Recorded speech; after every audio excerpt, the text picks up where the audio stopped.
Hör ni nu vad jag säger? Ja. Jag heter Ann-Charlotte Thysell, jag är akustikkonsult. Jobbar på Grens som är ett konsultbolag för samhällsbyggnad. Jag jobbar framförallt med byggnadsakustik och med vibrationer och främst att avinstallera eller avvibrationer och installationer. Just nu jobbar jag med en del större forskningsanläggningar. Jag jobbar i Malmö, jag jobbar i forskningsanläggningar i Lund som heter ESS och Maxfyren. Framförallt vibrationsautomatik och näsvård. Men jag jobbar även i vanliga byggakustiska sammanhang. Idag så tänkte vi berätta lite om vilka ljudkrav ställs på en byggnad. Och så tänkte vi visa olika typer av lösningar för att hantera de ljudkrav som ställs. Och nu gärna nu under den här tiden som jag kommer hålla en diskussion. Och har ni några frågor så var inte rädda för att ställa dem. Som ni ser nu kommer jag ha klockan, nu har vi nu jag som pratar och sen så klockan 9 så kommer jag till fortsätta Romulus och därefter tar vi en liten benstackare. Och sen fortsätter vi då med Apollo, Barock, Berner och PSI. Därefter kommer vi servera lunch. Jag vet nog ni mer vad det kommer att vara. Men vi sätter igång här, för jag har mycket att säga. Så, vilka ljudkrav ska vi ställs? Vi kommer prata en del om ljudklassning. Vad är det för någonting? En del om ljudisolering, luftljud, och hur hanterar man det? Trafikbuller, kan man bygga bort det? Och en del om rumsakustik. Att vad är bra rumsakustik? Jag kommer att beröra lite kort och sen så kommer då de olika andra utställarna här berätta lite mer om de olika delarna. Vi har ett antal olika myndigheter som ställer krav och riktvärden på en byggnad. Vi har Folkhälsomyndigheten som ställer krav på buller inomhus och i diskotek och sånt. Nu lägger vi fokus på inomhusnivåer. Vi har Naturvårdsverket som ställer krav på mycket för buller, framförallt utomhus, för till exempel trafik, motorsportsvägar, industrier. Arbetsmiljöverket ställer krav på hur mycket det tillåts att bullra in i din arbetsmiljö. Det vi ska lägga mest fokus på idag är Boverkets byggregler som ställer krav på ljudmiljön inomhus. Jag kommer nämna lite kort också om de här två exempel på miljöklassificeringar, REA och miljöbyggnad som blir allt mer populärt. Och det innebär faktiskt att det ställs därmed lite tuffare krav på verifieringsdelen i ett projekt. Så de delar där man tidigare kanske har, ska inte säga fuskat lite, men där man kanske kommit överens om att göra vissa förenklingar så är det svårare att göra det om man väljer att, eller om man jobbar med ett projekt som ska miljöcertifieras. Vad säger då Boverkets byggregler? Kort och gott så säger man att man ska bygga ett hus så att det inte störs av ljud. De som bor där inne. Nu vet man ju att det finns alltid en viss del av befolkningen är ju mer ljudkänslig än andra. Och det finns en del som även om, av olika anledningar tycker att är benägna att klaga mer än andra. Så då har man sagt att okej, så här strikta kanske inte kan vara, utan man säger att om man kan visa att man har byggt åtminstone så som vi anger då, eller som Boverket anger i sitt allmänna råd, så anses byggnaden vara okej. Så efter den här inledningstexten så följer då ett antal olika krav. Man har bara listat lite kort här då. Till exempel att man ställer krav på något som kallas för ljudnivåskillnad. Och något som kallas stereosnivå mellan då två lägenheter. Och nu dyker vi genast in här då i standarden och man ser att det finns massa olika krumelurer.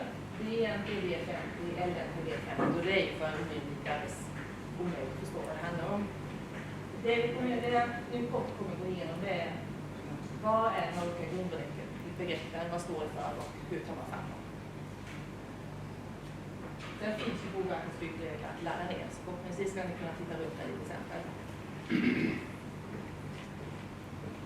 Så de begreppen jag tänkte bara gå igenom det är då kort våglängd, frekvens, ljudnivå, decibel och lite av ljudspektra då, pass och talband som man gör då, när man ger information om ett ljud på det sättet. Om vi börjar med våglängd. Här visar vi då till, här har vi det här röda membranet som går fram och tillbaka i en koll. Och så har vi då luftpartiklarna som pressar samman beroende på om kollen går fram eller tillbaka. Och då får man liksom en koncentration av luftpartiklar. Det vi brukar benämna då, eller det som benämns våglängd, det är då avståndet mellan till exempel två sådana här koncentrationstoppar. Det benämner vi våglängd. Och om den här kolmen rör sig lite snabbare så får vi en kortare våglängd. Och rör den sig långsammare så får vi en längre våglängd. Och våglängd är nära sammankopplat med ett begrepp som vi kallar för frekvens. Men istället för att nu titta på i rummet som vi gjorde innan, så längs med koll, så tittar vi nu i tiden. Kolmen rör sig fram och tillbaka. Vi tittar på hur många svängningar av trycket och hur många hela svängar hinner vi göra på en sekund. Och det är det som vi då benämner frekvens. Så med en hög frekvens gör vi många svängningar per sekund. Låg frekvens, då går svängningarna långsammare. Låg frekvens, då blir det en lägre ton. Hög frekvens, då blir det en ljusare ton. Jag vet att några av det här kommer att visa exempel på. Och enheten på frekvens är då hertz. Och när vi då har ett ljud så har vi då att vi vet hur starkt det är. Och vi kan då, ja, så vet vi att ett ljud är sammansatt av flera olika frekvenser. Vi har ju då det här fallet där vi har ren ton, alltså. Men de flesta ljuden består av flera olika toner. Och för att beskriva hur ljudet ser ut så använder vi oss av det här ett frekvensspektrum. Och vill vi ha väldigt detaljerad information om ljudet, då använder vi något som kallas för en smalbandsanalys, som är den här svarta kurvan. Det är väldigt detaljerad information om vilken ljudtrycksnivå, som jag har haft på den här axeln, vi har vid olika frekvenser. Det här är oftast för mycket information, i alla fall när vi tittar på i myndighetskravsammanhang. Då väljer vi att istället summera ihop all energi som ligger mellan olika frekvenser och summera dem och representera det då i till exempel något som kallas för passband, där man har då vissa avstånd mellan de här frekvensintervallen som man adderar ihop all energi inom. Eller det är lite grövre då, oktavband, där man i ett oktavband lägger man ihop all energi i 3 olika passband. Så det är olika sätt att ge information om vilka frekvenser ett ljud innehåller.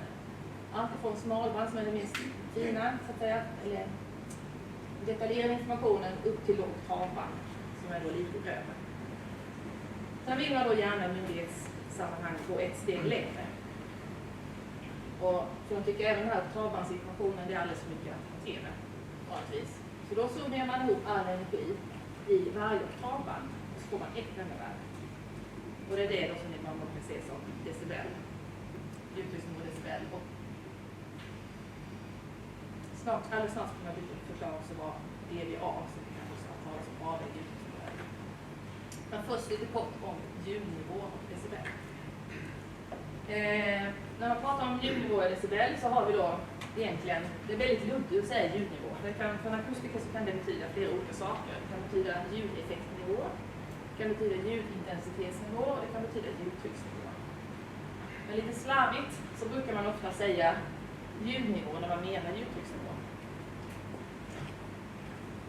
Och decibel används i alla de här 3 nivåerna. Det är bara ett sätt att komprimera ihop det man har mätt upp.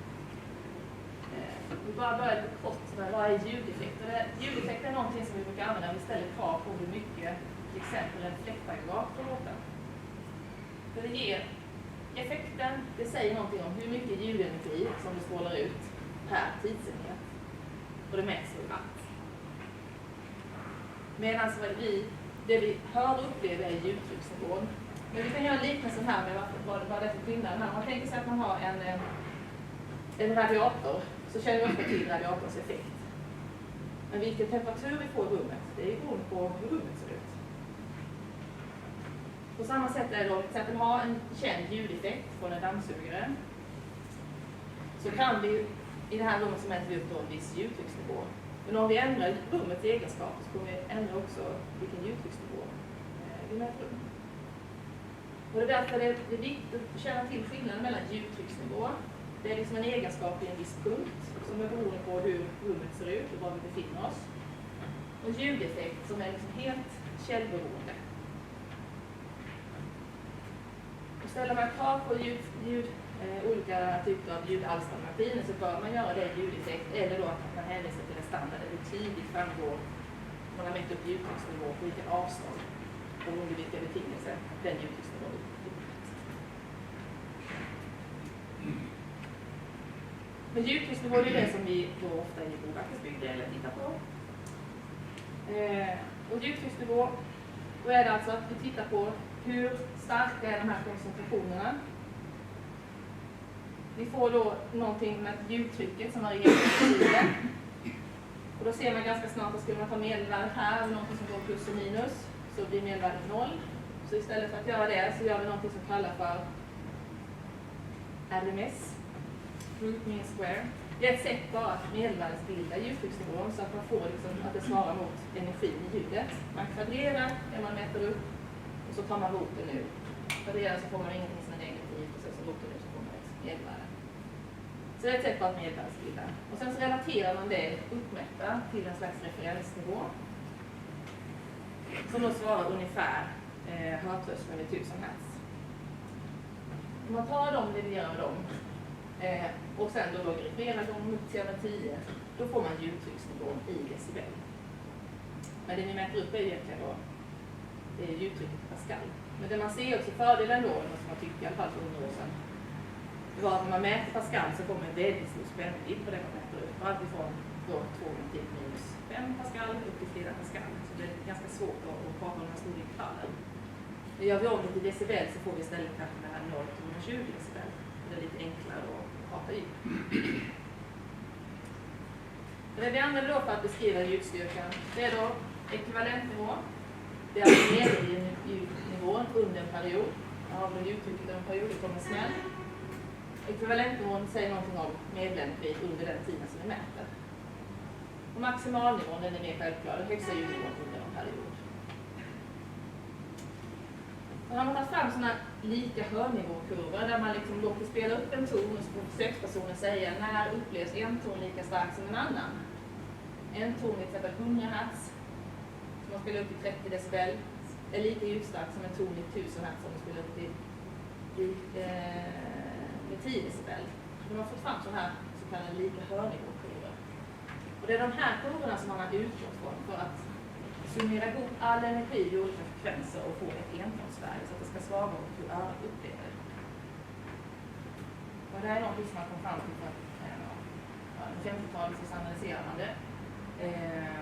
Och det har levt med sedan dess. Det fungerar i vissa sammanhang bra, i andra sammanhang dåligt, men det är det vi använder. Det man gör då att man mäter upp till exempel då en ljudtrycksnivå, den blå kurvan. Och med att då få fram en avvägd ljudnivå, då vet man att örat är mer känsligt i de här lite högre frekvenserna. Så här reducerar den ljudnivån. Men i låga frekvenser så vet vi då att det kräver fler decibel för att det ska upplevas lite ljudstarkt. Vi drar av ett antal decibel här och så får vi den här röda kurvan. Och sen summerar vi ihop energin under den röda kurvan och då får vi då den här avvägda ljudtrycksnivån. När vi tittar i Boverkets byggregler så ställer vi då krav på 4 olika delar. Ljudisolering, steg vid luftljud, efterklangstid, trafikbuller och ljudnivå från installationer. Och ljudnivå från installationer kommer jag inte göra alls idag. Det finns inte riktigt med, men jag kommer gå igenom lite kort de här 3 delarna. Boverkets byggregler ger då ett antal olika krav på de här aspekterna. Men det anser man vara liksom en miniminivå. Så har vi sett att med hjälp av det ljudklassningssystemet som infördes så har vi möjlighet att gradera eller att bygga en bostad bättre än den här miniminivån som PBR säger. Och miniminivån det svarar mot ljudklass C i de här standarderna 25267 för bostäder och 25268 för lokaler. Då har vi 4 ljudklasser där A är den bästa och D är den sämsta. Och det tillämpas enbart i sådana fall där det är på grund av tekniska, antikvariska eller ekonomiska skäl inte går att genomföra de förändringar som krävs. Ljudklass C, alltså motsvarar DVR, men innebär ungefär att en femtedel av de boende kommer att tycka att ljudnivån är dålig. Så att ofta kan jag säga att om man har lite högre ambitioner så bygger man åtminstone ljudklass C idag. Så att man bygger ljudklass B. Ljudklass A förekommer men är ganska ovanligt. Skillnaden idag mellan de här olika klasserna på de här olika kravnivåerna är generellt att det skiljer 4 decibel mellan ljudklass B, C, D och A. Nu håller de här standarderna på att förändras precis. Jag sitter med i den gruppen som ansvarar för det. Det kan bli lite skillnad nu på det här med att det alltid är 4 decibel mellan de här klasserna. Men just idag är det så. Du, vilka decibel är det som gäller då för respektive i klass för till exempel sovrum? Då är det i ett sovrum eller ett sovrum och ett annat sovrum så ska då den här ljudnivåskillnaden vara större eller lika med 52 decibel. Och tittar man då i klass B då är det ska vara större eller lika med 56 decibel och i klass A 60 decibel. Och från utomhusbuller, vad får det vara för? Då ställer man kravet på att inomhusnivån från utomhusbuller ska vara den här ekvivalentnivån, medelljudnivån som jag pratar om. Den ska då vara maximalt 30 decibel. På C? På C, ja. Och maximalt 45. Och sen då om vi går upp i ljudklass B, då ska man ha maximalt 26 decibel. Och ljudklass A 22 decibel. Och toppar då? Topparna då är maximalnivån eller 45 i ljudklass C. Och sen så sänker man då, eller tuffar till kravet så att det blir 41 och 37. Så det är har man liksom ljudklass C så kan man också ta fram vad det är för krav i ljudklass B och genom att tuffa till kravet till 4 decibel.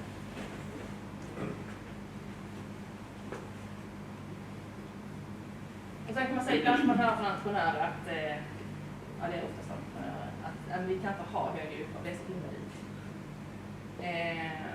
Och att ibland så kan till säga ibland vi kan bli strunta i ljudkraven till och med, kan vi försöka göra, för att det är så dyrt. Men har man med liksom det här i ett tidigt skede, vad det är man ska göra, så behöver det inte bli så mycket dyrare. Och man har i en del studier kommit fram till att det faktiskt lönar sig att lägga lite extra krut på ljudisolering till exempel. Det betalar sig. Men såklart, om man väntar med att hantera ljudfrågorna till då, alltså produktionsskedet eller i värsta fall då, man gör en kontrollmätning och ser att det klarar sig. Det är klart, då kostar det pengar. Så ta med ljudfrågorna tidigt. Ljudisolering, då tittar man på luftljud och stegljud. Luftljud är det ljudet som genereras i luften från till exempel tal eller högtalare. Stegljud är det som genereras när någon går ovanpå eller intill dig eller på trappan någonting.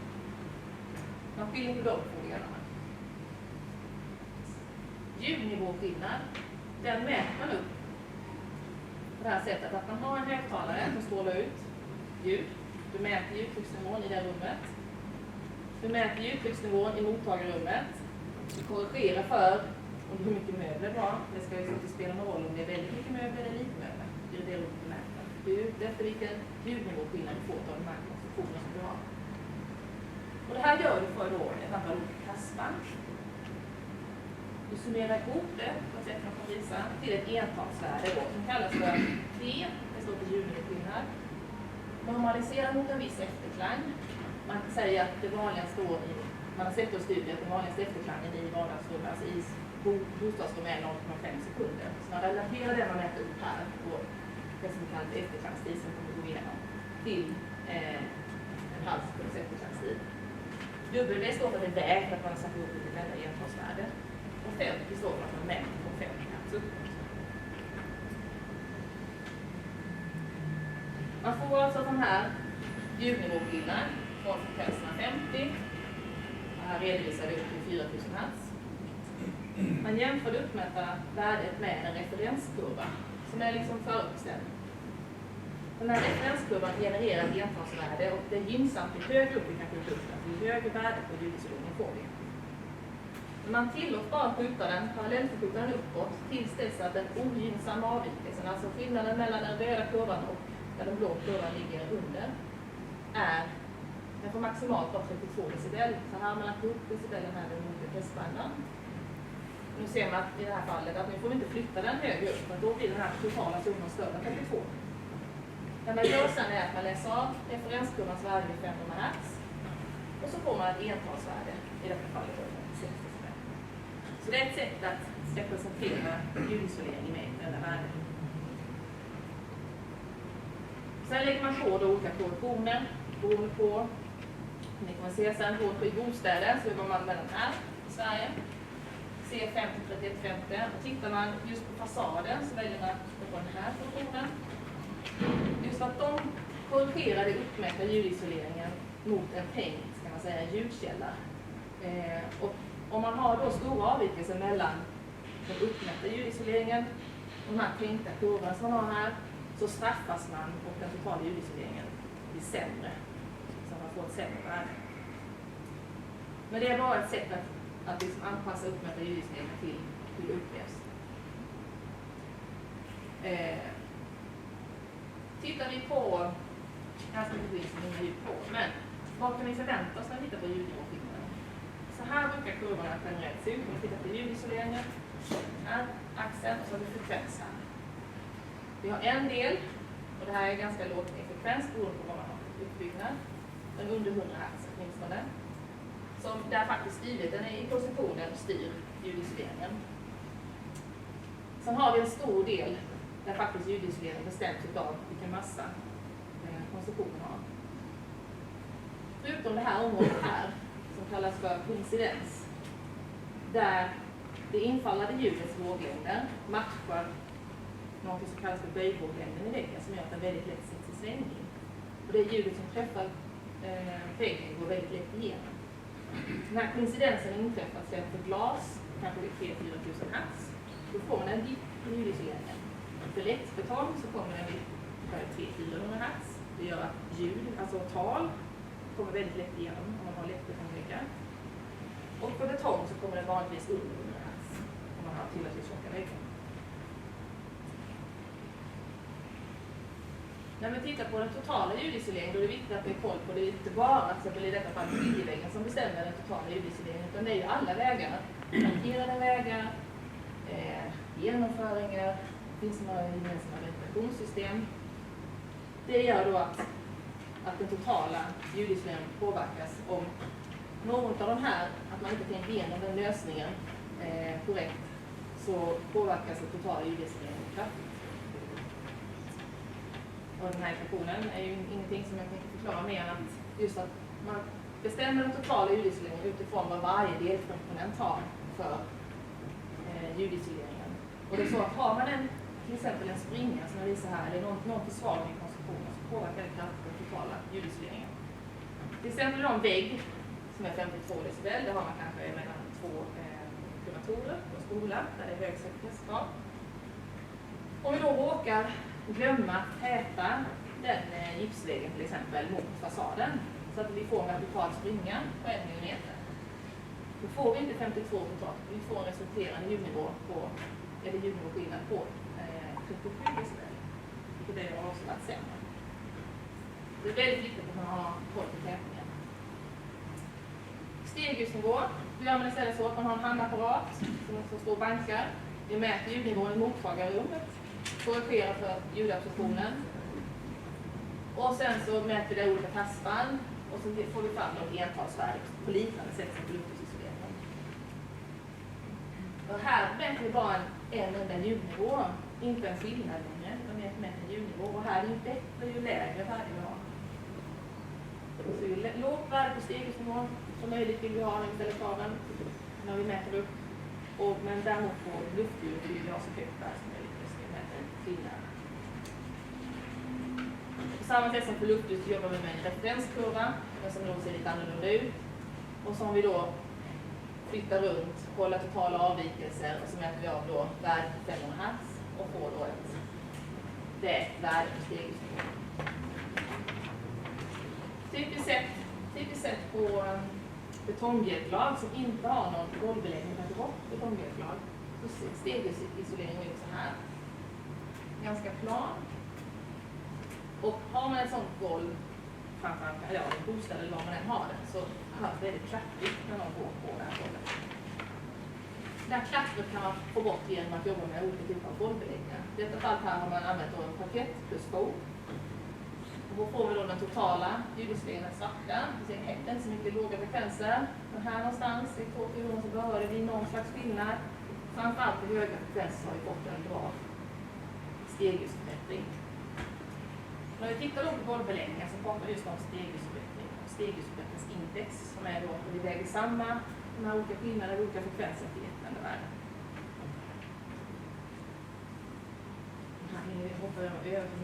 Det här är olika exempel på vilken stegljusförbättring man kan få vid olika typer av beläggningar. Där de här tunnare konstruktionerna vanligtvis inte ger så mycket effekt i låga frekvenser, men mer i höga frekvenser. För att få en bra effekt i låga frekvenser som ofta är det som är svårt, då måste man ha en kraftigare uppbyggnad med till exempel 50 mm mineralull och som pådjupning. Och då kan man få då förbättringar även i låga frekvenser som den här 5:an då. Och det här är då stegljus. För luftljus så ser figuren lite annorlunda ut. Här har vi 0 och skalan är över till 10 decibel. För luftljus är det ofta med tunna beläggningar så får man ingen större förbättring. Tack emot får en försämring. Den här stegljusförbättringsindex tror jag några av de här leverantörerna här kommer att prata lite mer om. Det mäts och standardiserat från helt betongdelklad. Resultatet är inte tillämpbart om man använder med lätta delklad. Det är som till exempel en golvbeläggning som på tronert betongdelklad ger en förbättring på 20-25 decibel. Ger bara en förbättring på några enstaka decibel. Så det är väldigt viktigt att man har koll på den skillnaden, att man inte tror att man på samma förbättring man har kanske till exempel eller delklad ska göra åtgärder för det. Och då krävs det kraftiga lösningar. På samma sätt är det finns en del leverantörer som gärna levererar hur pass bra värde de har. Och då kanske de inte riktigt har följt, det är inte alltid de har följt de standarder som finns när de levererar sina resultat. Jag har sett några som har levererat stegljusförbättringsindex när de har mätt upp det på ett håldelklad. Det här ska ju mätas på ett standardiserat homogent betongdelklad. Det som händer när man mäter på ett håldelklad är att då får man ett högre förbättringsvärde. Och det som man får vara lite observant på hur har de mätt upp då. Några säger så till exempel att vi ger en förbättring på upp till 25 decibel, säger några. Då menar de inte det här värdet, utan de menar de kanske i något enskilt passband. Så se till när ni liksom kollar på olika leverantörer att fråga efter det här stegljusförbättringsindex så att man har mätt upp då inte gällande standarder.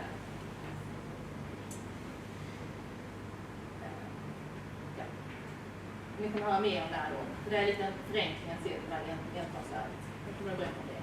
Det som är viktigt också att komma ihåg när man jobbar med så här väldigt kraftiga konstruktioner när man försöker förbättra stegljusnivån, det är att man ser till att den här flytande konstruktionen som man bygger upp här med mineralull och pådjupning, att den pådjupningen inte har kontakt med omgivande väggar. Då kortsluter ljudisoleringen och man får inte alls den förbättringen som man hade förväntat sig.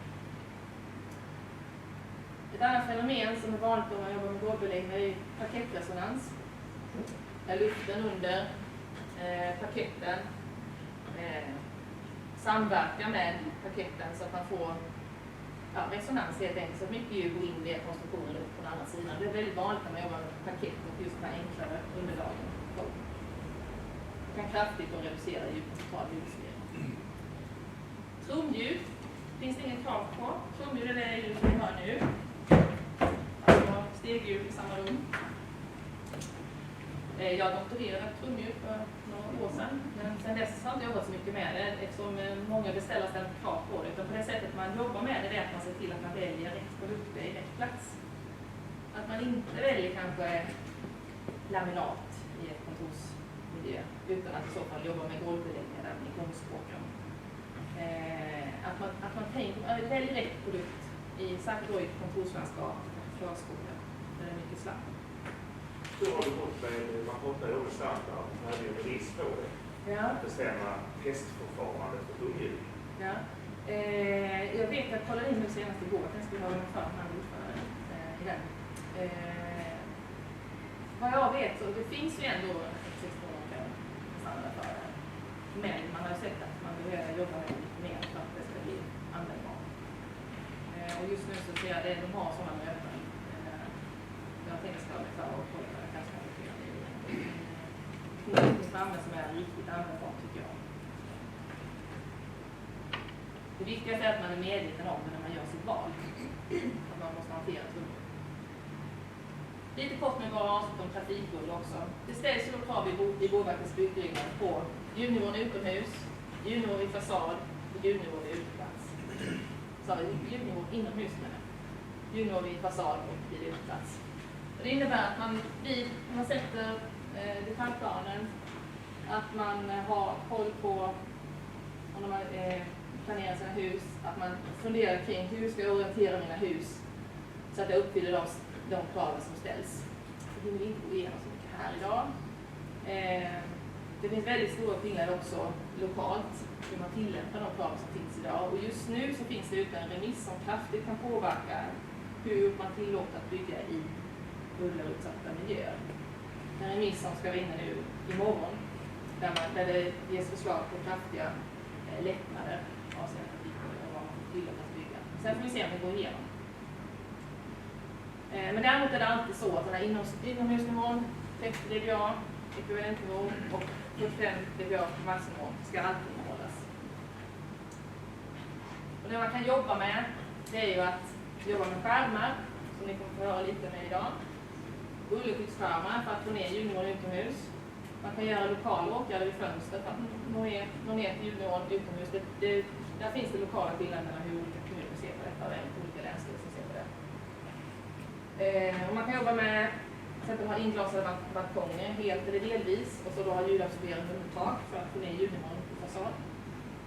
Och inomhus så kan man jobba med att förbättra fasadisolering och det kommer ni få höra leverantörer som kommer visa hur man kan jobba med det.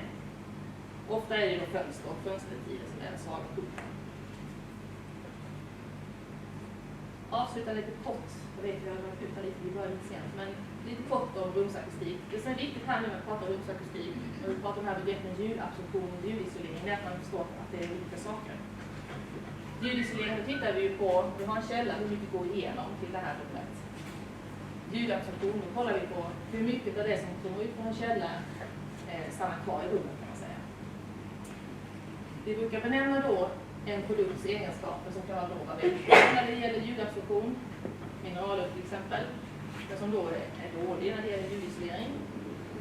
Man brukar benämna dess egenskap att fånga upp ljud med dess absorptionsfaktor, alfa. Och då beräknar man att man har då en infallande energi som kommer in. Sen så den infallande energi, en del av den omvandlas till värme i produkten. En del av den omvandlas till, alltså går rakt igenom produkten. Och en del av den effekteras. Den här absorptionsfaktorn, den är då att man har infallande energin här nere. Du tar in den energin som omvandlas till värme och lägger till den energin som går rakt igenom. Dividerar med den infallande energin så får du något på absorptionsfaktorn. Ett fönster, där allting bara går rakt igenom, är det perfekt en förbättring. Allting går igenom, ingenting står så igång. Det man mäter upp och ställer krav i standarden, det är på efterklangstidsnivå. Och det är definierat så att man har till exempel man kan mäta upp det på olika sätt. Men traditionellt sett så gjorde man så att man hade då en bakgrundsnivå, du sätter igång en källa, du stänger av ljudkällan och så kollar du på hur ljudnivån klingar av. Och sen så kollar du hur lång tid tar det för ljudnivån att sjunka 60 decibel. Det är då ett mått på efterklangstiden. Sen i kravsammanhang så förekommer även andra mått, till exempel T, och då står för efterklangstid, och 30. Då menar man att då har man baserat den här efterklangstiden på de här 30 decibelen som finns här. Så att får du då multiplicera i tiden 2, så de här 60 decibelen som man säger. Man baserar sin efterklangstid som man anger på 30 decibels avklingning. Eller i T20 som då finns i våra standarder här i Sverige. Då baserar man på de här 20 decibels avklingning. Och det här ser ut när man har sån här rak och fin kurva så det är ingen skillnad på T20, T30 eller T60. Men i många sammanhang så är den inte så rak och fin utan vi får då skillnad på de här värdena. Men det är T20 som vi då vanligtvis i Sverige istället för. Och tittar vi på absorbenter så har vi då olika typer. Vi har porösa absorbenter med till exempel mineralull. Då brukar de ha en absorption med låga frekvenser och sen hög frekvens från 500 Hz ungefär. Sen har vi då en annan typ som kallas resonansabsorbenter. Hårdrumsabsorbenter med en perfurerad gips till exempel. De har istället en väldigt bra ljudisolering i låga frekvenser och sen beror på utformning då. Men ofta så faller den vid höga frekvenser. Det finns produkter som man har tagit fram som är väldigt jämn och fin. Men alltså, om man bara tittar på en extrema hårdrumsabsorbenter så ser det ut så här. Sen har vi också membranabsorbenter som låter skivor, till exempel en lättvägg. Då har man bra absorption i låga frekvenser. Vi har efterklangsstil, men det finns ju fler grejer som är viktiga när vi tittar på rumsakustiken. Taltydligheten, framförallt då i undervisningslokaler. Ljudstyrka, hur hanterar man, om man har en viss ljudkälla i ett rum, vilken ljudnivå mäter vi upp i rummet. Och det är också viktigt hur ljudet klingar av i ett rum. Nu tittar vi på olika mått. Efterklangstid, då hade vi då den här som var T20, T30, och sen har vi också då något som kallas för Early Decay Time, EDT, där man tittar på det här initiala förloppet. Vi tar fram en efterklangstid. Taltydlighet, det finns ett olika mått, ljudstyrka också, och likaså man tittar på då kanske viktigt på ett kontorslandskap, att man tittar på hur ljudet klingar av inne i kontorslandskapet. De här måtten finns inte i standarden idag, alltså de finns i mätstandarder, internationella. Mycket forskning sker kring de här måtten, hur man ska kunna använda dem i standarden, alltså i myndighetskrav. Men än så länge så finns de inte med, men jag tror att de bör snart komma med någon form. För det är mer saker än efterklangstid som viktigt. Det jag sa inledningsvis här nu, det finns ju PBR till exempel då, sen finns det olika miljösatsningsprogram. Men när du ska verifiera en byggnad så säger man i BBR att du kan verifiera den, antingen då genom mätningar eller en kombination av beräkning och platskontroller. Det som man gör, man har projekt som ska miljöcertifieras, i alla fall inom BREEAM, till exempel en miljöbyggnad. De medför att det ställs krav på att mätningar ska utföras. Och det ska ju också, de mätningarna ska också generera godkända resultat. Har ni projekt där ni har miljöcertifieringsprogram, då blir det än viktigare att ni verkligen uppfyller de krav som ställs. Ja, då talar man inte all plast om byggnaden och platskontroll. Men det var väl också att det går att beräkna ljud? Ja, det har jag tagit upp. Ja, men jag kan säga att där får ju... Jag upplever att det har varit lite svårt att få igenom det. Så du kan göra det. Så, nu så går jag lite på tiden. Jag lämnar över. Har du några andra frågor? Ljudklass C där 30% väl för gäller det samma för kök och Nej, i kök som från trafikbuller så tillåter man 5 decibel högre. Så att man, när man dimensionerar fasaden så kan du göra lättare just vid kök. Sen har man då problemet med att man kan öppna planlöst. Eller att kök kan vara som till nära till. Men är det bara sovrum som är specifikt 30%? Sovrum och vardagsrum, rum för daglig samtal. Okej.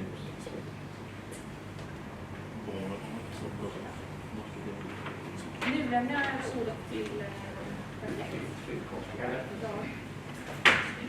Tack så mycket.